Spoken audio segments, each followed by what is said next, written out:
I refer to you in my head as Mr. OpenShift because you I've seen so many demos that you've done and so many like social media posts about OpenShift. You just seem to know everything about it. Would you say that's fair? I would say it is comparable. I would say that I know a lot of things, but the reason why I know things is because I know a lot of people. I may not have all the answers, but I know can do, and then I guess that connection kind of gives me the Mr. OpenShift. All right, and so I think most people know what Red Hat does, but why don't you talk a little bit about Red Hat's presence here at KubeCon, and are there any latest announcements or things that you want to highlight there? Yeah, so Red Hat, being one of the bigger sponsors of the event, we like to have a big presence at these big CNCF events. Yeah. We had one in Amsterdam. We'll have one again in Paris coming up next year. But in terms of announcements, we've done a lot around our developer portals, around Backstage, announcing some of the ways we can make the developers' lives easier, working with enterprise organizations. We've also recently announced Podman for Desktop. Oh. Yeah, so being able to, if you're familiar with Docker for Desktop and you really like using Podman, it's going to have a very familiar experience. Right. And, Podman, initially was mainly command line driven. Yep. This provides a nice user interface that makes the onboarding process a whole lot easier. Right, and it's so lovely because then when you eventually forget all those volumes and images that you didn't delete, you can go into the desktop tool and just purge them all from there. It's going to be the alert that I get from my operating system saying you're running out of storage. It reminds me. I wonder where that came from. Oh, all those. Gotcha. Exactly. Classic. All right. So aside from that, what kind of it's hard to summarize, but what kind of contributions has Red Hat made to the CNCF lately? Is there any projects that you want to highlight? I think Helm was a big one, right? Helm was one of them. OpenShift has been the enterprise Kubernetes platform for. It's hard to believe.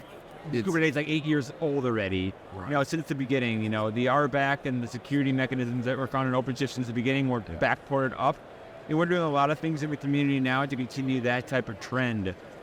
Being able to share how we make Kubernetes available for the enterprise and secure by default. That's the key. We're making the lives of our developers, being able to leverage the platform productively is really something that we're going to see. I'm seeing more of my customers making it so that it becomes just a commodity environment.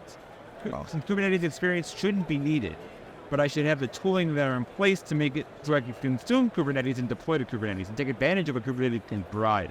Nice. That makes sense. And so what is the latest OpenShift release and what are the big features that kind of came out with that? So OpenShift 4.14 just came out about a week or two ago. Okay. A lot of security. We did a lot on security because we see security being a very big trend out in the industry. At our OpenShift Commons this last Monday, we announced a couple different projects, one of them being the Trusted Application Signer, which is based upon the upstream SigStore project. Oh, interesting. Yeah, so we're going ahead and providing a certified SigStore in the future. It's going to be going in tech preview in a few weeks. So making it so that you can take advantage of the SigStore ecosystem within your own environment, because one of the key benefits of SigStore is a transparency log. Okay. The project itself, which I am a maintainer on, makes it so you can easily sign and verify content. That goes to a public good instance that's publicly hosted in Google. Mm-hmm. But for enterprise organizations, they don't necessarily want to put everything out in the open for everyone to see. Right. So we're providing solutions that you can deploy that entire stack in your environment. So it's all about and SigStore, correct me if I'm wrong here, but that's all about validating your supply chain, your software supply chain, exactly, right? Making it so you can sign, attest, and validate it. And that's so critically important. It's such a fundamental part of the deployment process for so many organizations, and yet it's so easily overlooked. Oh, totally. I mean, and then when you look into the higher up in the software supply chain, where are all the dependencies for your application coming from? And you see that spider web of, oh my gosh. There's 1,000 dependencies on it's ridiculous. It gets pretty intense pretty fast. Yeah.